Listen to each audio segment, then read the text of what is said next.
Good morning class. Myself Shweta Srivastava and I am your computer teachers. बच्चों, आपको इसके पहले मैंने HTML के बारे में पढ़ाया था। इसमें मैंने आपको बेसिक टर्मिनोलॉजी तक बता दिया था। आज का जो हमारा टॉपिक है वो है HTML टैग स्ट्रक्चर। ये क्या होता है HTML टैग स्ट्रक्चर? इसे देखिए। The structure of an HTML tag is being discussed in a following lines. Every HTML tag consists of a tag name, sometimes followed by an optional list of attributes, all placed between the opening and a closing angle brackets. प्रत्येक HTML tag में एक tag name होता है जिसके बाद attributes में optional list हो सकती है। इन सभी को ओपनिंग और एंडिंग एंगल्स ब्रैकेट्स में रखा जाता है। सेकेंड है tag attributes if any comes after the tag name each is separated by one or more tab space or written characters. Their order of appearance is not important. Tag attributes यदि कोई है तो tag name के बाद आते हैं। प्रत्येक एक या एक से अधिक टैग स्पेस या रिटर्न कैरेक्टर्स सेपरेट होता है। इनकी ऑर्डर्स की कोई इंपॉर्टेंस नहीं होती है। नेक्स्ट है A tag can have 0 attribute or 1 attribute or multiple attribute. A tag attribute's value, if any, is given after the equal sign in quotes, generally after the attribute's name. For example, tag attributes की value के नाम के बाद equal to का sign लगा के quotes में दिया जाता है। यदि एट्रीब्यूट्स वैल्यू सिंगल वर्ड्स है तो स्पेस की ज़रूरत नहीं पड़ती है। अब इसके बाद आपका आता है बेसिक HTML टैग क्या होता है। With all the previously explain knowledge you are the now ready to learn a basic HTML tag along with their syntax and the uses. Basic HTML tag syntax uses के साथ इनको पढ़ना कोई कठिन नहीं है। पहले हम इसमें देखते हैं HTML टैग क्या होता है।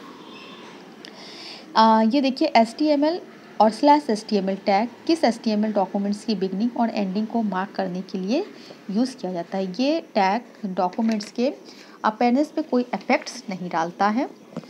ये टैग्स डॉक्यूमेंट्स और प्रोग्राम्स को ये बताने के लिए यूज़ किया जाता है कि ये HTML डॉक्यूमेंट्स है। इसमें आपका आता है लैंग एट्रीब्यूट। लैंग एट्रीब्यूट क्या होता है? Lang attributes of a HTML tag specify the language you have generally used with in the documents. ये लैंग्वेज को निर्धारित करता है जिसे हम डॉक्यूमेंट्स में यूज़ करते हैं। Today web pages are design in a many languages, French, Spain, German etcetera. Web page की इस लैंग्वेज को निर्धारित करने के लिए लैंग एट्रीब्यूट्स का यूज़ किया जाता है। जैसे इंग्लिश लैंग्वेज यूज़ करने के लिए हम लोग EN का यूज़ करते हैं। यहाँ पे देखो कुछ सम कॉमन लैंग्वेज कोड्स भी दिए हैं। EN इंग्लिश के लिए, EN US इंग्लिश के लिए, EN UK इंग्लिश के लिए, इसी तरीके। इसके बाद आपका नेक्स्ट है head tag. The head tag is use to define the documents header. The head tag contains information about the documents including its title, script used, style definition in the documents descriptions. जो head tag होता है documents के header को define करता है। इस tag में documents की इन्फॉर्मेशन जैसे टाइटल, स्टाइल एसेट्रा होती है। हेड टैग को हम HTML टैग के मिड में यानी इंटर कराते हैं। इसके बाद आपका आता है title tag. The title elements contain your document's title and identify its contents in a global context. The title is typically displayed in the title bar at the top of the browser window but not inside the window itself. Title bar क्या होता है? इसमें documents की title होती है, नाम से समझ में आ रहा है, जो कि कंटेंट को डिफाइन करता है। टाइटल ब्राउज़र विंडो में टॉप पर टाइटल बार शो होता है। टाइटल किसी यूज़र की हॉट लिस्ट अथवा बुक मार्क लिस्ट पर भी शो होता है। हमें टाइटल यूज़ करते समय ये ध्यान रखना चाहिए कि टाइटल डिस्क्रिप्शन यूनिक और शॉर्ट हो। इसके बाद आपका आता है बॉडी टैग। बॉडी टैग क्या है? The second and the largest part of our HTML documents is the body. Well is heading which contain the content of your documents. The body tag define the document's body. It contain all the contents of HTML documents such as tags, images, lists, tables, hyperlink, etc. HTML का दूसरा सबसे बड़ा part body होता है। ये काफ़ी importance होता है। मतलब कि HTML में इसकी इंपॉर्टेंस अलग से होती है। वेब पेज पे डिस्प्ले डेटा बॉडी टैग्स के बीच में ही लिखे जाते हैं। टेक्स्ट डेटा पे विभिन्न प्रकार की फॉर्मेटिंग होती है। ये सभी फॉर्मेटिंग इसी टैग में आती है जो background colour, font size, link etcetera में होती है। आपका नेक्स्ट टॉपिक है इसमें बैकग्राउंड्स, एट्रीब्यूट्स, बैकग्राउंड्स ग्राफिक्स।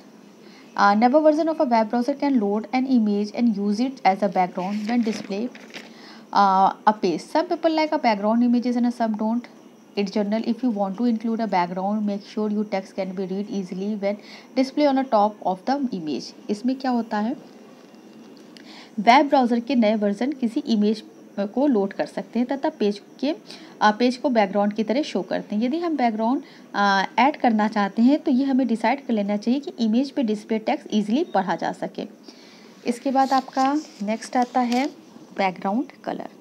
अभी इसमें क्या होता है बैकग्राउंड कलर में, by default browser display text in black और ग्रे। बाय डिफ़ॉल्ट जो हमारा ब्राउज़र होता है वो हमेशा ब्लैक और ग्रे टेक्स्ट को ही यूज़ करता है बैकग्राउंड के लिए। However you can change the both elements if you want. यदि हम चाहे तो इसे चेंज कर सकते हैं। सम HTML authors select a background colour and coordinate it with a change in the colour of the text.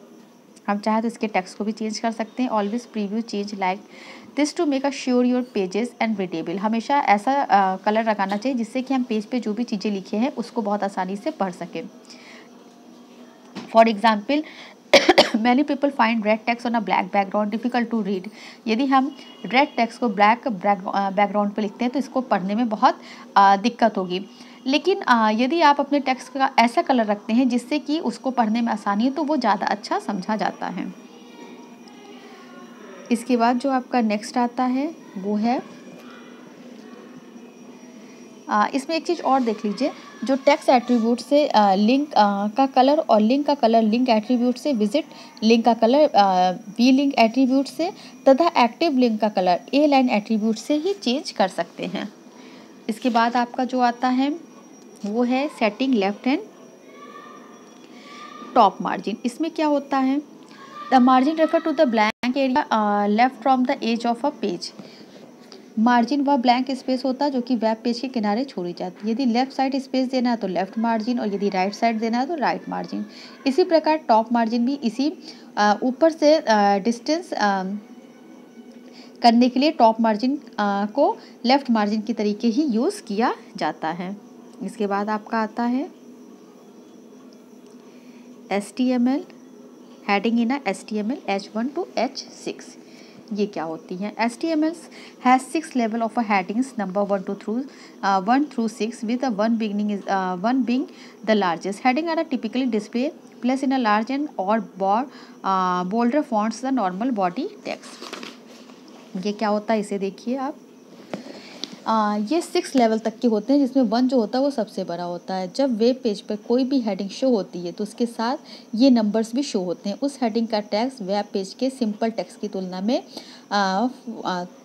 Format show होता है। बाय डिफ़ॉल्ट ब्राउज़र लेवल के डिफरेंट लेवल तक एक फॉन्ट में लेकिन विभिन्न साइज़ में शो करते हैं। जैसे कि हेडिंग लेवल रिड्यूस होता है तो फॉन्ट साइज़ भी रिड्यूस होता है। नंबर 1 to 6 हेडिंग लेवल को डिफाइन करता है तथा अलाइनमेंट की वैल्यू लेफ्ट राइट और सेंटर भी हो सकती है।